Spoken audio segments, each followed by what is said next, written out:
Hi, I'm Nijayanti with student ID number 60360. In this good time, I'm making a video about the states and power as the key concepts in international relations. So without any further ado, let's check it out. We're going to start with the state first. Now, obviously, the state is critically important as an actor in international relations. Why?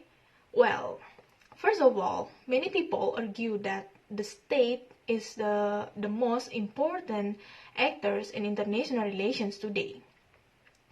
It's because the state is a driver of global politics, and global politics happens the way it does because of the state. Let's have a look at our topic. There's a lot of different definitions of the state. But the one we're going to work with is the state is a political legal entity. All states have a certain set of characteristics, and the first characteristic is they all have a border. They have a clearly defined territory where it's clear what is internal to the states and what is external to the state. Second, all states have a permanent populations. Essentially, people within the states for the most part are citizens. There are some exceptions to that, of course, but most states have a permanent populations. Third, all states have a central government, and these governments has certain responsibilities. Like they all control the territory, they control the administrations of the territory, they pass rules, create laws, and etc. The central government basically runs everything internal to the states. Fourth, all states are considered sovereign, at least in principle. What this means is that all states in principle are free from interference from the outside in their domestic affairs. States take this very seriously because we will often see in international relations that state is complaining that another state or a group are doing something that is interfering in the domestic affairs of their country, and they will get very upset about that because they will consider that a violation of their sovereignty. The fifth characteristic of state is that they are all recognized by each other. That is to say, if we have another state, let's call it as state B, and state B choose to recognize state A, and by extending that recognition, what state B is saying is that, like, we recognize you, state A, as a political and legal entity, and presumably state A then does the same for state B in return. This is important because not all states actually recognize other states as political and legal entities. In addition, states that are recognized also will be recognized in the form of a legal standing in international institutions. For instance, both countries A and B will be members of the United Nations, and they will have a seat in the United Nations General Assembly. The six characteristics that all states share is they have a monopoly of the use of force. What that really means is that inside their territory, the central government has control over the legitimate use of force inside the state. Only the government, for example, can have a police force. It means that the government is responsible for maintaining order and security inside the state. Next topic is about power. So, the balance of power is a theory of state behavior. It makes an argument about why states act the way they do and how they act when faced with certain situations. What this really means is that states act to preserve a balance of power in the system. So let's imagine that there are 5 states, and let's call them as state A, B, C, D, and E, which are all roughly equivalent in power and have their approximate identical size. The whole idea of this balance of power behavior is that the states act to preserve a balance of power in the system to prevent any of these states from dominating all the others. In other words, if it looks like any of these countries is growing in power to the extent that it could dominate the entire system, maybe, or even conquer all the other states in the system, these other states will act to balance that power in an effort to achieve an equilibrium in the systems. Now, balancing can be achieved in one of 2 different ways.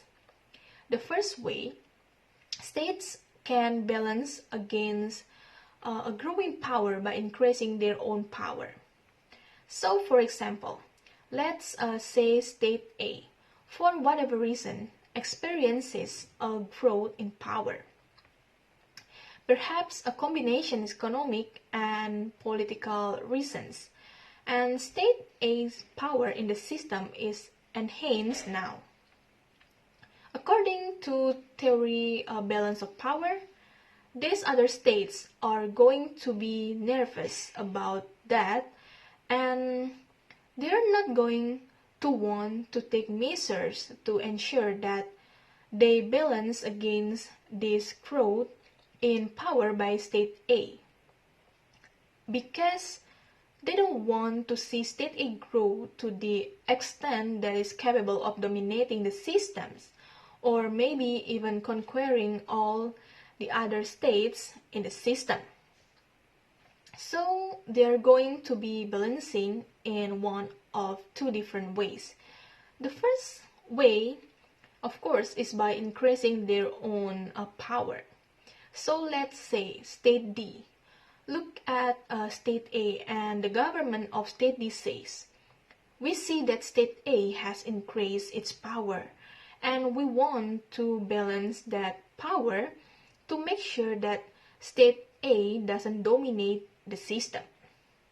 And so state D can try to increase their own power, and that might involve increasing their military capacity or so on. Then, as the result, they have achieved an equilibrium or balance between state A and themselves. But remember that not all countries are capable of increasing their power that easily. There may be resource constraints and monetary constraints and so on. The second way to balance power is through alliance. In this case, state B and state C may look at the growth in power by state A and think to themselves, like, we need to balance against that growth in power, but we really don't have the potential to increase our own power. So, we are going to form an alliance. And this idea that of forming an alliance means that state B and C are combining their efforts in order to balance the growing power of state A. So, either through increasing their own power or by forming alliance, state engages in this type of balance of power behavior, and therefore, the balance of power or equilibrium in the system is maintained. This state A is no longer in a position where it could perhaps come to dominate the system. Now, preserving the balance of power could mean long periods of of peace. For example, if this system that we have here is in equilibrium and stays that way, there might very well be no war in the system. But sometimes preserving the balance of power does require war. Okay, for example, State A decides to attack State E for whatever reason. In this case, State B, C, and D are going to be very worried because of State A conquers State E. It will take the economic power, the resources, the populations, and so on to that state and add it to its own, thus vastly increasing its own power. So State B, C, and D are going to want to prevent that. How? They will prevent it by going to war to support State E against State A. In this case, balance of power behavior actually leads to war because war becomes necessary to restore or maintain an equilibrium or balance in the system. Then, if we look back in history, many have argued that most of the balance of power systems in the world have been a multipolar system. And what that means is that there were multiple centers of powers in the system. For example, Europe prior to the First World War and the Second World War. In those periods, we could say that the system was multipolar, in that there were a number of different countries, around 5 to 7, depending how we add them up, that had the most power in the system. We traditionally call those the great powers. The warring states period of China, many argue there were as many as 9 kingdoms that were in the struggle for power in that part of the world at that time. Then after Second World War, we have a situation which is often described as a bipolar balance of power systems, which is a system in which there were 2 centers of power. So one centered on the United States and the Western world, and the second one centered on the Soviet Union in the so-called communist bloc.